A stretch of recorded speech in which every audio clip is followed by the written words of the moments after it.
du Père et du Fils et du Saint-Esprit, ainsi soit-il. Mes bien chers frères et sœurs, neveux, nièces, cousins, amis, continuons notre explication de la doctrine chrétienne, appuyant-nous sur le catéchisme et à l'usage de tous les diocèses de Belgique.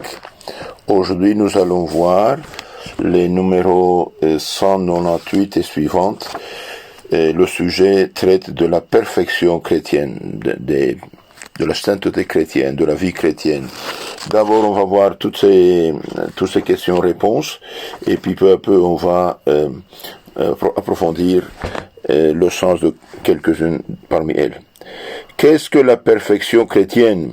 Eh bien, la perfection chrétienne n'est autre chose que la vie chrétienne ou surnaturelle parfaite.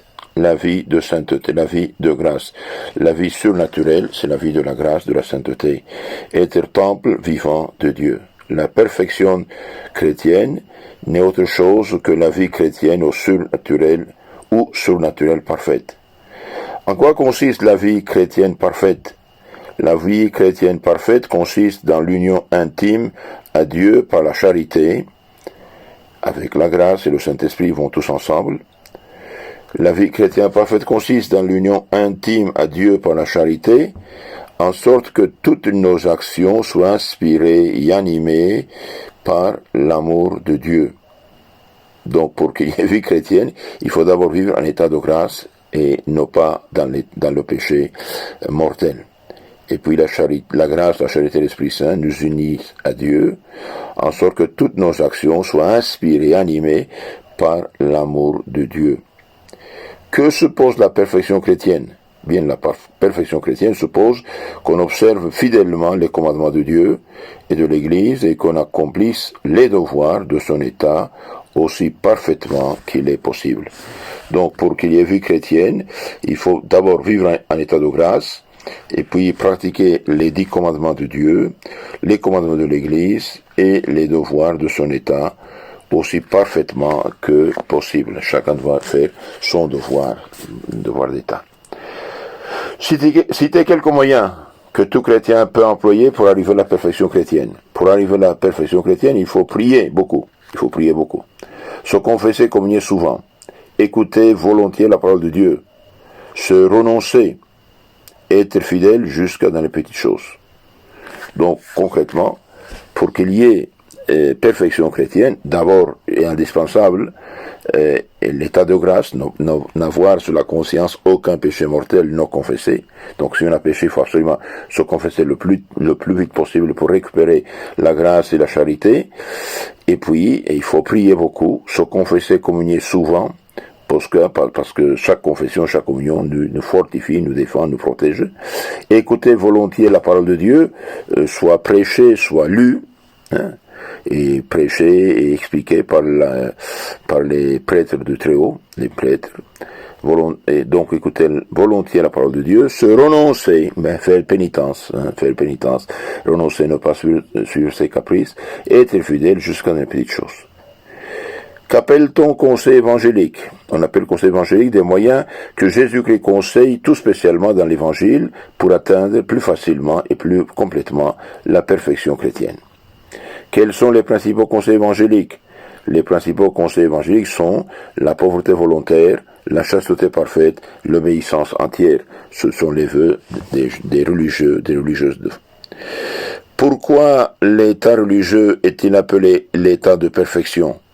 L'état religieux est appelé l'état de perfection parce que le religieux s'engage par vœu à observer les 3 principaux conseils évangéliques. Donc, pauvreté volontaire, chasteté parfaite, obéissance entière. Tout chrétien peut-il atteindre la perfection chrétienne? Tout chrétien peut, avec la grâce de Dieu, atteindre la perfection chrétienne, chacun selon son état, comme la vie des saints le démontre clairement. Donc, les mariés dans l'état de mariage, les célibataires dans l'état de célibat, les religieux, les prêtres dans l'état sacerdotal religieux. Comment notre divin Sauveur a-t-il résumé le programme complet de la vie chrétienne? Eh bien, notre divin Sauveur Jésus-Christ a résumé admirablement le programme complet de la vie chrétienne, parfaite, dans les 8 béatitudes qu'il a enseignées dans le Sermon sur la montagne, qui se trouve dans le chapitre 5 de l'Évangile selon saint Matthieu. On verra après tout ça plus à fond. Quels sont par excellence les effets de la vie chrétienne parfaite. Les effets par excellence de la vie chrétienne parfaite sont les actes de vertu accomplis sous l'influence spéciale du Saint-Esprit, qu'on l'on appelle pour ce motif les fruits du Saint-Esprit. Saint Paul donne la liste au chapitre 5 dans sa lettre aux Galates. Donc, c'est ça les questions-réponses au sujet de la perfection chrétienne. La question 198. La perfection chrétienne n'est autre chose que la vie chrétienne ou surnaturelle parfaite, donc l'état de grâce. La vie chrétienne parfaite consiste dans l'union intime à Dieu par la charité, la grâce, en sorte que toutes nos actions soient inspirées, animées par l'amour de Dieu. La perfection chrétienne suppose qu'on observe fidèlement les commandements de Dieu, de l'Église, et qu'on accomplit les devoirs de son état le plus parfaitement possible. Pour arriver à la perfection, il faut prier beaucoup, se confesser et communier souvent, écouter volontiers la parole de Dieu, se renoncer, être fidèle jusqu'à dans les petites choses. On appelle conseil évangélique des moyens que Jésus-Christ, notre Seigneur, conseille tout spécialement dans l'Évangile, pour atteindre plus facilement et plus complètement la perfection. Les principaux conseils évangéliques sont la pauvreté volontaire, la chasteté parfaite, l'obéissance entière. L'état religieux est appelé état de perfection parce que les religieux s'engagent par vœu à observer les trois principaux conseils évangéliques. Tout chrétien peut-il atteindre la perfection? Oui, tout chrétien peut atteindre la perfection, chacun selon son état, comme la vie des saints le démontre. Et quelle est la vie chrétienne, le programme de vie chrétienne parfaite? Eh bien, le programme de vie chrétienne parfaite fut résumé par notre Seigneur Jésus-Christ dans les 8 béatitudes qu'il a enseignées sur le sermon de la montagne qui se trouve dans le chapitre 5 de Saint Matthieu. Et quels sont les effets de la vie chrétienne parfaite? Les effets par excellence de la vie chrétienne parfaite sont les actes de vertu, de toutes les vertus chrétiennes, accomplies sous l'influence spéciale du Saint-Esprit, que l'on appelle pour ce motif les fruits du Saint-Esprit. Ces fruits du Saint-Esprit, Saint Paul les cite dans le chapitre 5, verset 22, dans sa lettre aux Galates. Les fruits de l'Esprit sont charité, joie, paix, longanimité, serviabilité, bonté, confiance, douceur, confiance dans les autres, douceur, maîtrise de soi. Contre de telles choses, il n'y a pas de loi. Or, ceux qui appartiennent au Christ Jésus ont crucifié la chair avec ses passions et ses convoitises. Donc, quand on vit parfaitement en état de grâce, on progresse dans la vie chrétienne, on progresse dans la foi, l'espérance, la charité, et bien, dans les vertus, alors on a comme fruit, eh bien, la charité envers Dieu, envers le prochain.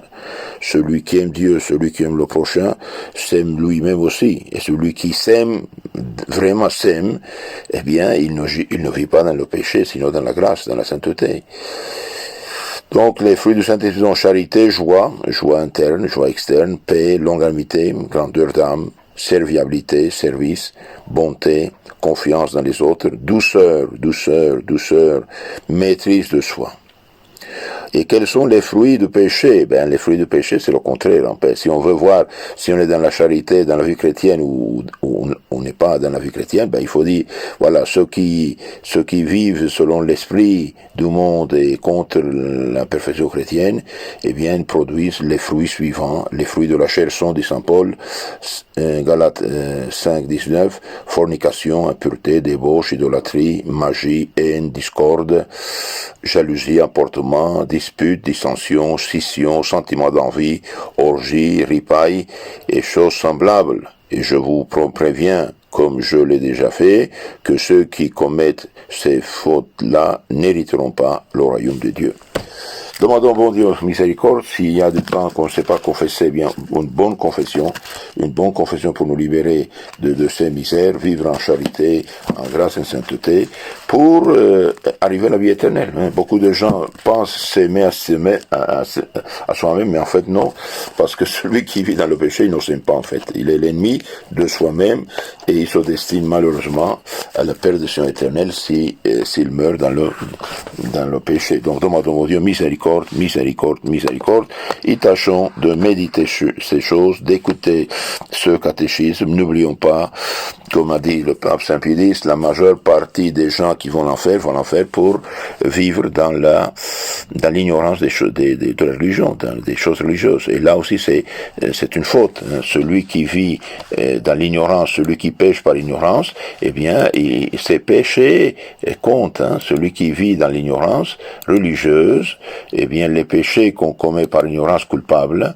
vincible, comptent. Donc, celui qui pouvant étudier le catéchisme, pouvant lire l'évangile, pouvant aller à la Sainte Messe, pouvant se former dans la religion chrétienne plus à fond, et il ne le fait pas parce qu'il ne fait pas pour différentes raisons, eh bien, les péchés qu'il fait, malheureusement, ça compte et ils seront à sa charge au jour du jugement. Donc, demandons au Dieu miséricorde, miséricorde, miséricorde, miséricorde. Je vous conseille à tous, ayez un catéchisme, lisez-le, ou bien écoutez-le, voilà, je fais cet effort pour vous expliquer, pour l'expliquer, le catéchisme, écoutez-le plusieurs fois, et ayez la charité de l'envoyer aux autres pour qu'ils puissent aussi connaître la foi chrétienne, vivre saintement et arriver à la joie, au bonheur du paradis. C'est la grâce que je souhaite pour moi et pour vous tous. Amen.